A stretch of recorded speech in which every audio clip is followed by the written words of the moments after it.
I've been married to John for 3 years.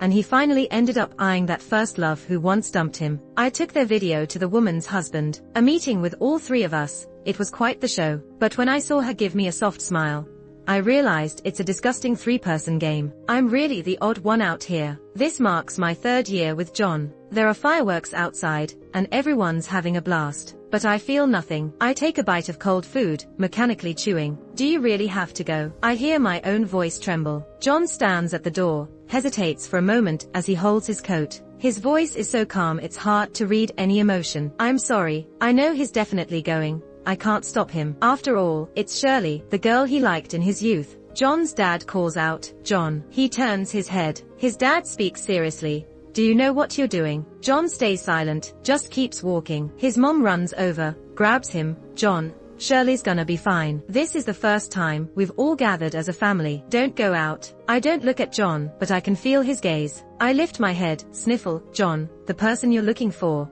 She has her own family. Her own husband. She can call the police if she's lost. Who are you to her?" I'm clutching my chopsticks, so tightly my fingertips are white, staring blankly at his dark eyes. He looks at me deeply for a moment, then his lips curl slightly. "Sorry." Then, without turning back, he walked toward the door. Right as he opened it, I screamed like a madwoman, "John, if you leave today, we're done." I see his figure pause in the dark, then disappear. Only the cold thud of the closing door answers me. I let out a bitter laugh. My husband, who's too busy for me most of the year, left his wife to find his buddy's wife. Everyone looks to me for a reaction. I don't know how I feel. Just a breath in my chest that feels like it's tearing me apart. The memories of John pampering Shirley, once things I tried to ignore, cut me like knives. I can feel a burning in my veins, disgust and hurt. All the past grievances erupt at once. I smash everything within reach, plates, cups, silverware. Even with my hand cut, I can't stop acting like a madwoman. John's mom is startled. She wants to comfort me but hesitates. I see the shock on her face.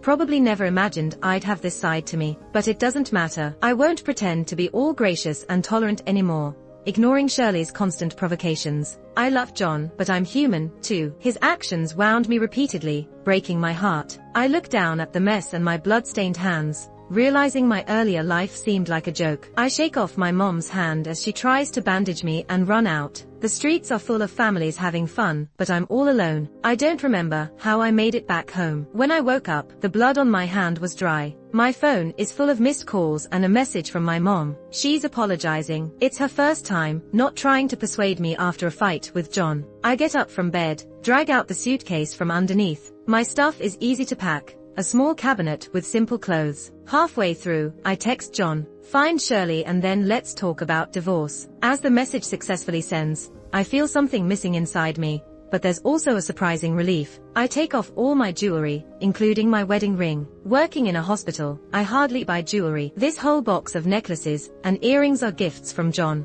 Every holiday, my birthday, my parents' birthdays, he'd remember, with different gifts and timely wishes. Those are the reasons I use to numb myself. I know it's just his responsible personality, maybe guilt or something else, but not love. I leave the wedding ring by the bed, a reminder to him and myself. I hail a cab back to my place, memories flashing like a movie. I try hard to find sweet memories, but all I recall is a maintained distance between us. Oh, and his unwavering care for Shirley, time and again. Traffic flows outside like a tide, and the memory of a boy in a white shirt proposing to me by the sea, saying sincerely, "Let's try this." It was so beautiful, so dreamy, but now I'm painfully awake, embracing the truth. John stayed with me because Shirley chose Daniel, and I happened to be there when he was down. Just a convenient substitute. "We're here." The driver's voice interrupts my thoughts. I get back to my small apartment, let my parents know I'm okay. I explain I want some space and don't want to see anyone for a while. My mom stayed silent for a bit. Right before I hung up, she said, "Take care of yourself." I breathe out. With my mom's personality, I'll have some peace. John's mom probably won't reach out either. I've blocked John, but somehow, he's got Mandy reaching out to me. "Sandy, are you really letting go?" Mandy's voice is full of doubt. Holding the phone, I answer quietly after a long pause, "Yes." Mandy's silent for a moment too, then she says, "Now that you've decided on divorce, there are things I need to say." I stay quiet, waiting for her. "John is good, but he never had his heart set on you. I thought people would come around eventually, but by now, it's clear, he's impervious. Since you're divorcing, don't look back. I nod. Okay. Mandy's been my best friend since forever. She's seen everything with me and John. I get why she's worried, but this time, I'm really sure about my decision. I kept reassuring her I'd be okay, and eventually, she gave up on the idea of flying back from Australia. Mandy mentioned that Shirley and Daniel had a fight, and Shirley went off to Fiji to clear her head. Coincidentally, John's there too. Mandy hesitated when she told me, Sandy, he said he's not gonna divorce you and wants you to wait for him. But trust me, I gave him a piece of my mind. I think John always assumed I'd wait, no matter what he did. In the past, I'd put up with everything, always smiling like it didn't matter. But that illusion shattered. On the last day of the year, in front of the entire family, he chose Shirley without a second thought, and didn't care how I felt. No one in my family could compete with Shirley, even if she was just off on vacation. So, I spent a few quiet days at home, watching dramas during the day, doing yoga at night. It helped ease my mind and made me feel more at peace. When I went back to work, no one could tell anything was off until John showed up. I had just finished my night shift when John found me at the hospital entrance. Sandy, I couldn't find you at home, so I came here. I looked at him, noticing those tired eyes. Going after Shirley must have drained him. He saw I wasn't responding, so he pulled something from his clothes. You left your ring behind. Still as forgetful as ever, John said softly, as if nothing had happened. He tried to put the ring back on my finger, but I grabbed it and threw it away. Ignoring his shock, I said coldly, Mr. John, unless you're here to talk about the divorce, you should leave. Then, I walked away quickly. John tried to grab my wrist, but I shouted instinctively, don't touch me. He froze, looking a bit lost. I added, otherwise, I might just throw up. In the car, I glanced at him. Even though he looked really down, I didn't feel bad for him. It all seemed so fake. After that, John stopped reaching out directly. Instead, he'd text me using different numbers, updates about his meals or workday. I didn't bother blocking them. He wouldn't keep this up for long. The moment his pride kicked back in, I'd have an easier time with the divorce. What I didn't expect was Daniel reaching out for a talk. He's Shirley's husband and I've met him a few times thanks to John. Figured I knew why he wanted to meet, so I went along. At the cafe, I realized it wasn't just Daniel. Shirley and John were there too. The only seat was next to John. He wanted to guide me over, but I skillfully avoided him and got another chair. John wasn't bothered by my disdain. He just poured me a glass of water and laughed. Shirley, however, gave me a look full of jealousy and warning. No idea what she's so nervous about. Hasn't she got both these guys wrapped around her finger? Daniel, why'd you ask me here? I wanted to get straight to the point. Daniel glanced at John, then awkwardly said, we just wanted to explain. I brought John because I was worried about Shirley. I apologize if you got caught in the middle, but I assure you, there's nothing going on between them. I laughed at his words. I wasn't the only pathetic one in this situation. Shirley looked like she was about to cry and said, John, Daniel, please talk to Sandy. I didn't mean any harm. I was just upset. I wasn't in the mood to watch her act, so I interrupted, glaring at Daniel. Do you believe your own words? My directness might have been unexpected, hitting a raw nerve in Daniel. His face turned pale, and his brows furrowed deeply. Shirley clung to him, anxious. Daniel, you have to believe me. I sneered. Why does Shirley need your trust so badly, Daniel? I glanced meaningfully at John. Shirley's always juggled between appeasing Daniel and clouding things with John. She doesn't care who knows she's cheating. She just wants them both and caters to both their feelings. Exhausting. I mean, how could someone like her let go of two such prominent and handsome men? I don't care how their relationships end up, even if they all end up together. But I've got something to show Shirley. I've always thought Daniel was decisive in business, but here he's indecisive. Time for a little reality check. Shirley's involvement makes things complicated. Take a look at this. I handed Daniel my phone. Hope this video gives you some clarity. Daniel took the phone, and I placed a document on the table. His expression changed drastically. The video was short, and I bet he watched it multiple times. Shirley, full of feigned innocence, tried to peek at the phone, but I snatched it first, putting it in front of John. Shirley, you sent this. Surely, you know what it is, I said with a cold grin. Shirley looked shocked, but her expression remained steady. I had to give her that. John watched the video, just glancing without much reaction. I bitterly realized he must know well the scene of their private moment, since it's probably one of many. So, Daniel, what do you have to say? Daniel buried his head, overwhelmed. Seeing his breakdown reminded me of how I felt when I found out the truth. I showed the video to Shirley last. I was really worried she'd delete it for her own reasons. Shirley put down the phone, her nose and eyes red, with tears welling up, looking like a bewildered little rabbit. She looked so pitiful, with enough charm to have both Daniel and John wrapped around her finger. The first time I saw Shirley, she was in a lake blue dress that made her skin look so fair. The sunlight outlined her silhouette, and she seemed almost like a fairy. Back then, I thought she was pure and innocent, with no hidden agenda in her eyes. But now, I've realized how rotten the soul is beneath that beautiful appearance.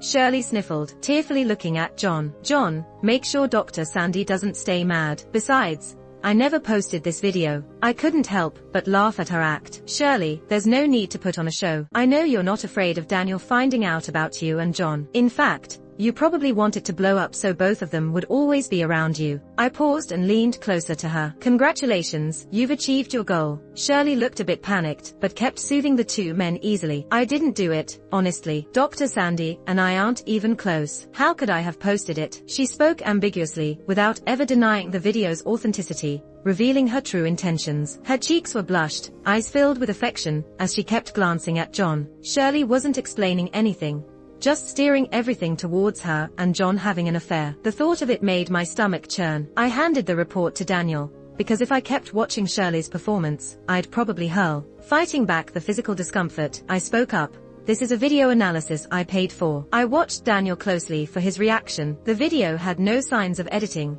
so John and Shirley did cheat. Also, if Shirley, you deny owning the account that posted this, then it becomes a big deal. If a stranger managed to film such an intimate video and find me, that person must be something. I elongated my tone for emphasis. I think we should call the cops. Then, we'll see who's who. Shirley had probably planned this a long time ago. I recall when she came for a health checkup at our hospital, brought me some pastry, and asked to add me on Instagram. I was surprised but didn't think much of it. I rarely checked her updates.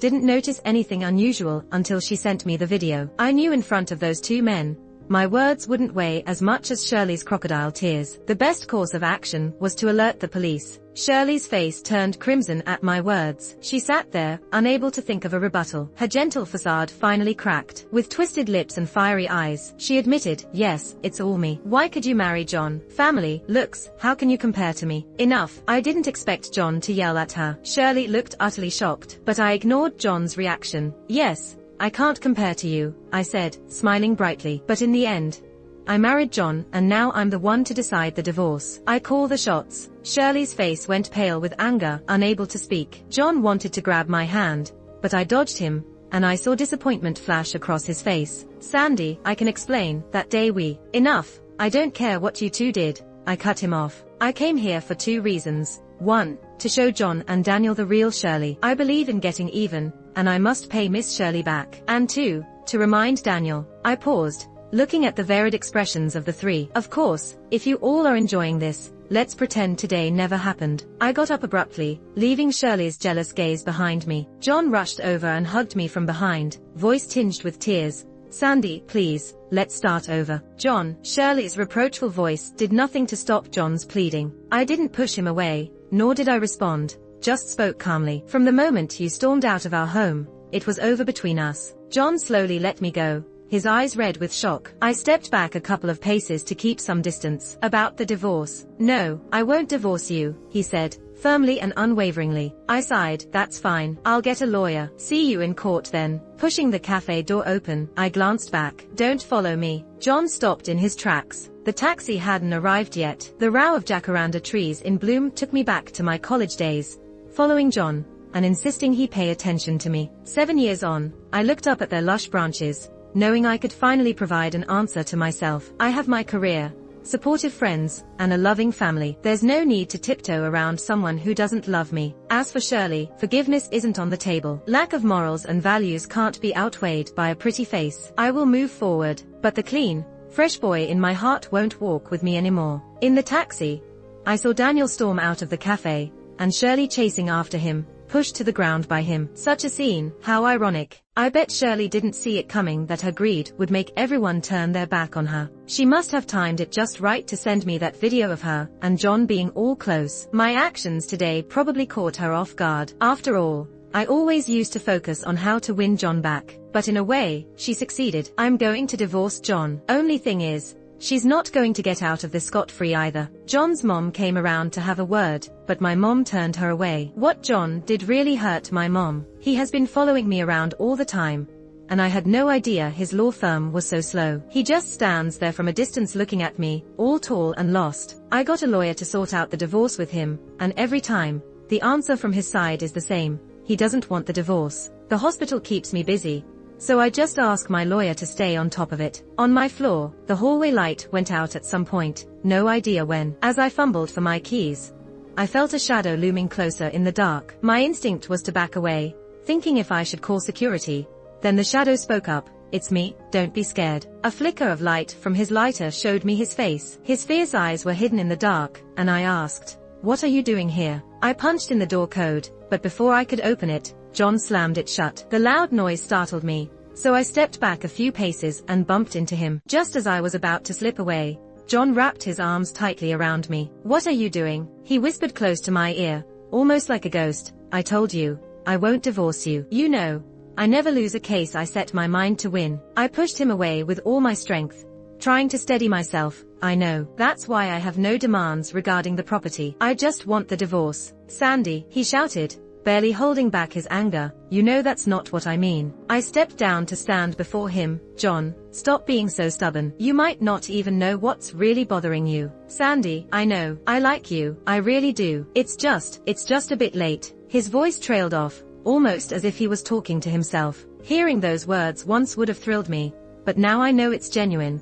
Yet he's more concerned about Shirley. "John, you're a logical guy. Don't trap yourself in the past. I've decided I'm leaving." John's hand gripped my shoulder tighter. "The hospital has an aid mission in Africa. I've signed up. I hope by the time I come back, you've figured things out. Separation is better for both of us." I opened the door again, and this time John didn't stop me. Sometimes I just kind of let things slide, and John's parents have always been good to me. If it goes to court, it'll worry the families. I flew to Africa a few days earlier. After more than 70 hours of flying and using connecting flights, I finally stood on African soil. There was a vast jungle in the distance, and dry dirt under my feet. The contrast was shocking. It struck a chord in my heart. What touched me even more was the sight of all these little kids, barely taller than my knees with big baskets on their heads, heading home step by step. "What are you looking at?" I asked blankly. "Who are you?" The man lowered his medicine box, winking at me. "Hey, I'm Eric." While waiting for my colleagues, I tagged along with Eric here and there.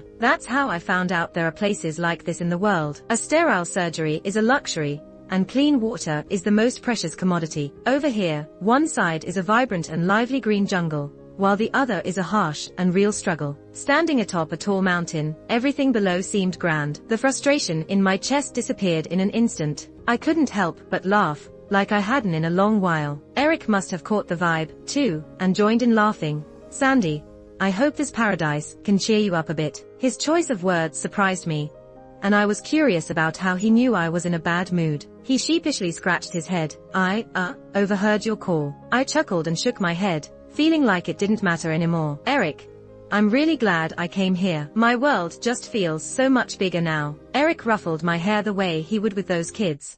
"Hope you understand things sooner, Sandy. So maybe I'll have a shot." "Okay. Then I hope you're the first one to come after me when that time comes." The breeze in the valley seemed to carry away a lot of worries. I didn't expect I'd ever feel so at ease joking like this with another guy. John still calls occasionally, long distance, and Eric says it's expensive. John would talk about what happened at work, what he ate all day, and carefully ask if things were better for me. This version of John, in this situation, is what I once imagined countless times, yet it came when I wanted it least. "John," I said his name softly. There was a sudden silence on the other end, like he was holding back. "Stop calling me. I'm really busy every day." "Sandy," Eric called out, walking up to me with restocked meds. I hastily ended the call, leaving the guy on the other end probably hanging mid-sentence. "I took the stuff. How's the medical area?" He shrugged. "Nothing much." Was it him calling again? Eric waved a circle in front of me. "Your tone is getting colder.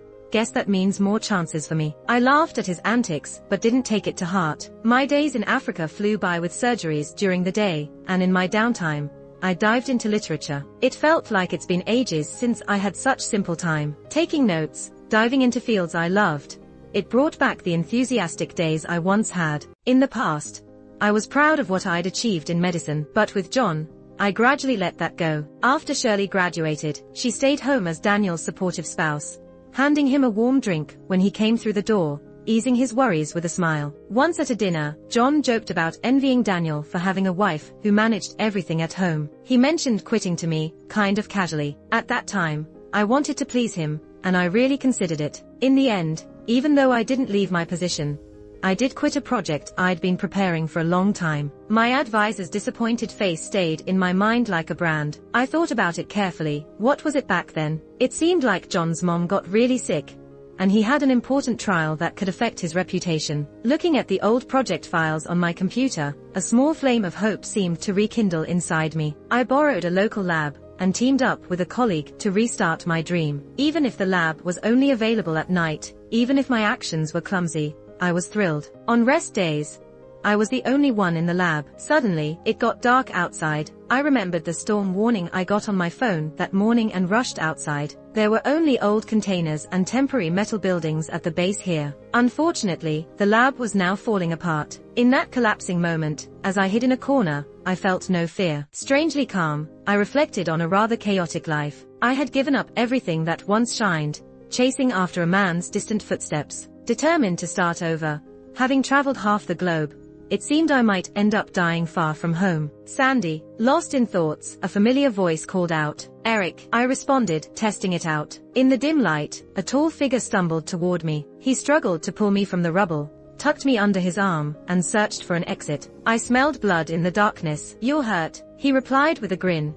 Can I take that as you're worried about me? I ignored him, but my heart felt a sense of support. He risked himself to find me, and I was incredibly grateful. The building was simple enough. Eric got us out. Colleagues waiting outside immediately rushed over. Aside from a sprained ankle and a scare, I was fine. But Eric, trying to reach me, had a small steel bar pierce his shoulder. When I checked on him, he had already woken up. I sat beside his bed, planning to examine his wound. His blue eyes, though, were staring at me curiously. What? I asked. Eric shook his head. Nothing, just thinking love's quite the poison. I paused, looking up at him. I wondered, if I didn't come looking for you yesterday, would you have really given up? I didn't speak, and Eric kept muttering.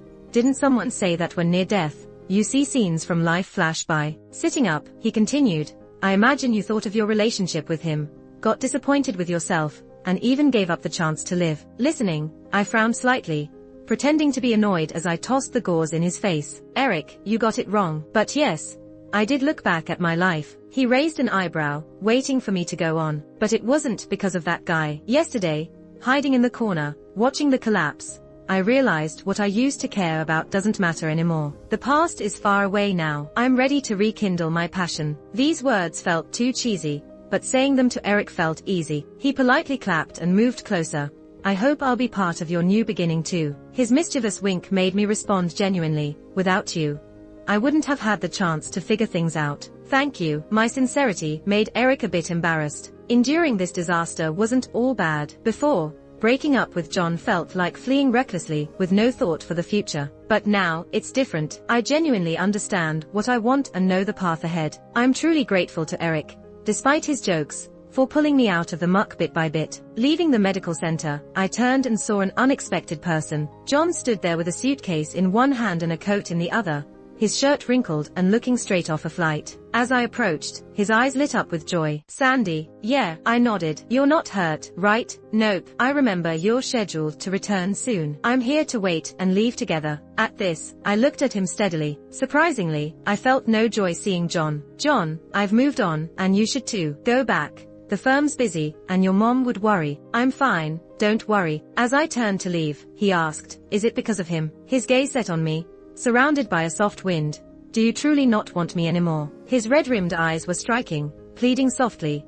I'll really change. I'll spend more time with you. I've settled things with Shirley, and that video. John, I interrupted, with a light yet firm voice. No one else matters. I just don't like you anymore. Turning away, I heard John's cry of despair. I knew that nothing had happened between John and Shirley. When Mandy told me this, I felt nothing, realizing that John had already faded from my heart. On the day I returned, Eric came with crutches to see me off. Leaning toward me, he whispered theatrically, Sandy, there's always time. I paused, then smiled and agreed, sure. Back home, I continued the project with my colleagues, Some results from Africa significantly aided our experiments. My advisor was thrilled with my revitalization. During this time, Shirley visited me a few times. Reuniting with her, I barely recognized her. She stood at my door in a red dress, wearing makeup, but couldn't hide her fatigue. Her gaunt cheeks and thin frame made her unrecognizable at first glance. She looked at me, eyes full of resentment. She grabbed my shoulders and shouted loudly,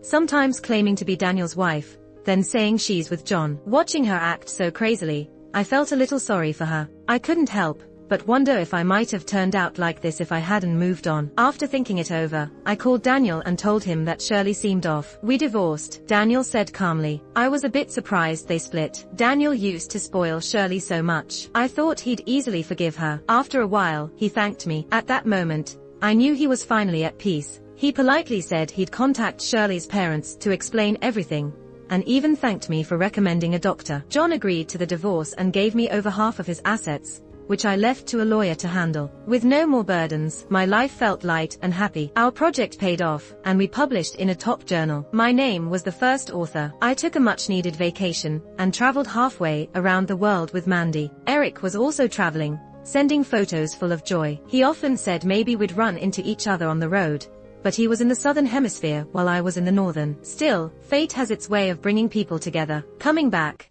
I got a darker tan, but I felt more passionate about everything. Encouraged by my mentor, I joined the race for department head. Thanks to the success of my Africa project, I stood out among the candidates. My parents joyfully and tearfully celebrated with me. One of John's friends saw me one time and hinted that I should visit him. The friend said John worked non-stop, practically living in his law office, drowning himself in alcohol whenever he could. After thinking it over, I decided not to. When Shirley chose Daniel back then, he was just like this. John is stuck in the past. I once would have given anything to be there for him, but was left hurt in the end. Now, I only hope he finds his own way out. I asked that friend to give John the wood carving I brought back from Africa. People there believe it symbolizes hope and blessings. I sincerely wish John is well. The busy work at the hospital keeps my life full. I've also started mentoring some grad students, their energy making me more optimistic too. One day, after a night shift, I walked out of the hospital and saw an enormous bouquet. I instinctively tried to dodge,